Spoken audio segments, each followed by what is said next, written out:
is Valley News Live at 4. Good afternoon, everyone. Today marks the one-year anniversary of a Grand Forks officer giving the ultimate sacrifice after a deadly shootout in an apartment complex. 29-year-old Cody Holte was a 10-year veteran in the National Guard and a 3-year veteran with Grand Forks Police. He responded as backup after an eviction notice for the Grand Forks County Sheriff's Office turned into a shooting, killing both Holte and a 61-year-old woman, as well as injuring another officer. Our department, nor our community, will ever be the same as when Cody was here, and it should not be. 42-year-old Solomon Pendleton is charged with a total of 8 charges, including 2 counts of murder, and is expected to go on trial later this summer. Now, tonight on Valley News Live at 6, we're going to have more of the emotional sights and sounds as Holte's department honored and remembered him early this morning. The city of Fargo has notified residents living near a southwest Fargo retention pond that things have to change. They're having too much fun. Tonight on Valley News Live at 5, what changes are being called for and how it impacts some of the kids there. Here's hoping the beginning of June is much better than the end of May is going. Today was another cool and windy day. Let's get the latest from our chief meteorologist, Hutch Johnson. Hutch? Thanks so much, Mike. June 1st, meteorological summer begins, and boy, we've had flakes flying up in Badette yesterday. Today, the Cullum area picking up some snow. We have issued a first alert weather day because we are expecting widespread frost and freeze conditions overnight and into tomorrow. Here's a look at what you're seeing crawling across the bottom of your screen. Basically all of our counties here outlined in white under this freeze warning until the morning hours tomorrow. Now, we still have some rain in the area. It's been lingering down to the south. Temperatures are already cool, 40 south where it has been raining all day.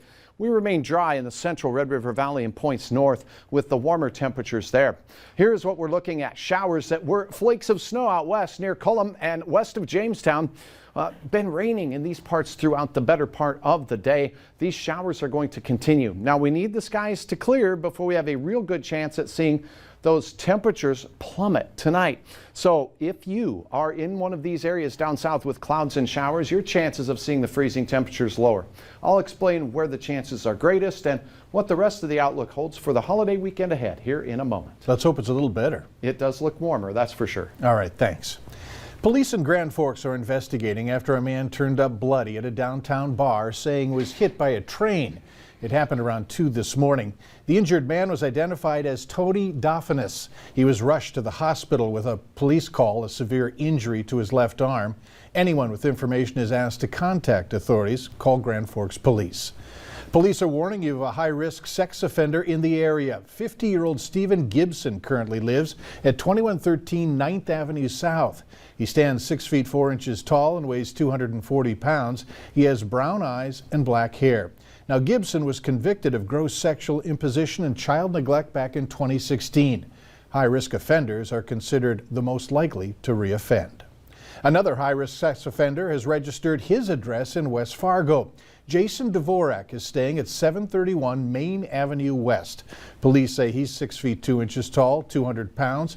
He was convicted of luring a minor by computer after having a sexual conversation with an 8-year-old on Facebook.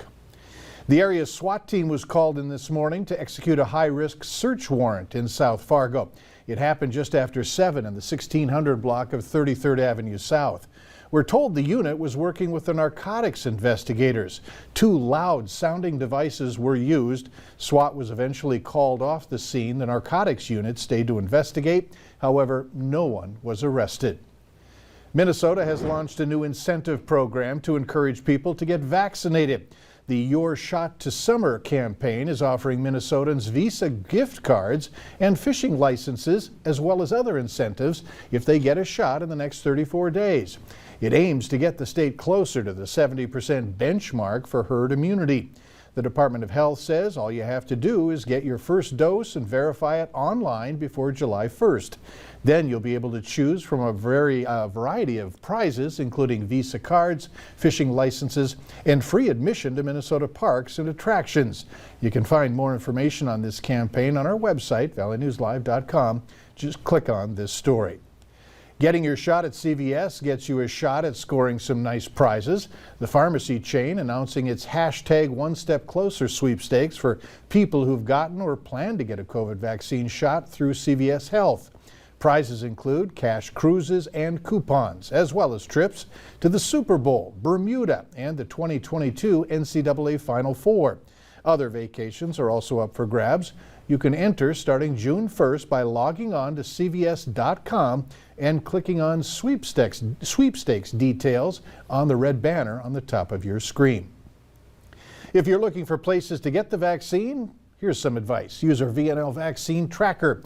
It's on the home page of our website. Or you can open your phone right now, the phone camera, and point it to the QR code on your screen, then tap the link that pops up. Just as summer is about to kick off, some pools may have to shut their doors. There's a lifeguard shortage. Reporter Liz Collin explains the reasons for those empty guard stands across Minnesota. I have a lot of calls every day. When are you guys opening the pools? We can't wait to swim this year. As recreation supervisor of South St. Paul, Mercedes Mikola isn't able to answer that question the way anxious swimmers would like. We normally have between 18 and 20 lifeguards. This year, however, we only have 6 currently. Meaning she'll likely only have staff for this splash pool at Lorraine Park, forced to keep the pool on the north end of town closed. We lost a lot of applicants due to our pools being closed last year.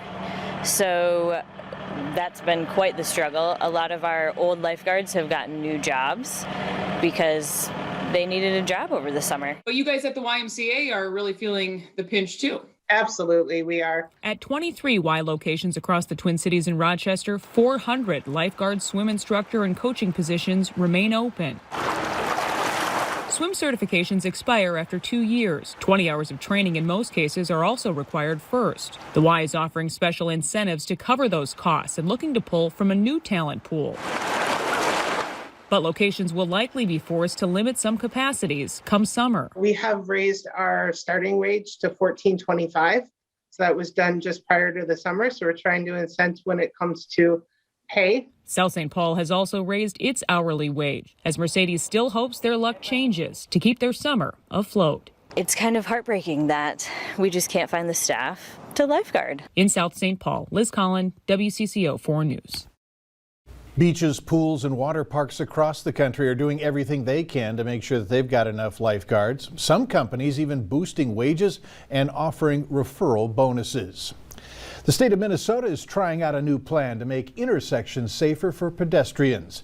The Transportation Department has partnered with the city of Moorhead to set up a pedestrian refuge island. It's just a test, but it could become a permanent feature if it helps pedestrians cross safely. The community is encouraged to try it out while it's here for the next few weeks.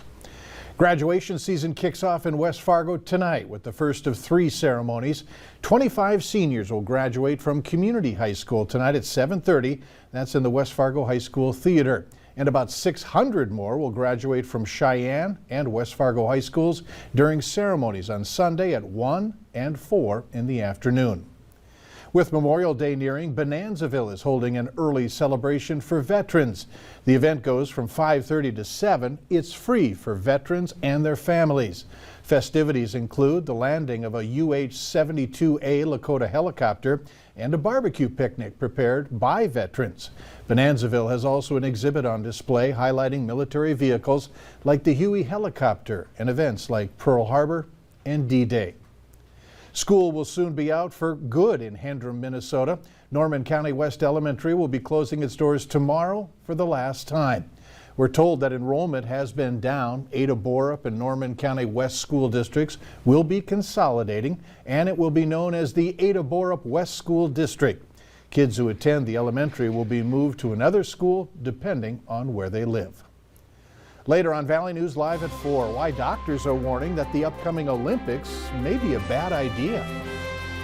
And this morning we had temperatures below freezing for some in the far north. Notice 40s down south. And we do have some cold weather in store for many. Frosting and freezing conditions overnight tonight into your Friday morning. Well, leave you with this beautiful sunrise shot from the Devil's Lake area, and I'll have those frosty Friday facts next.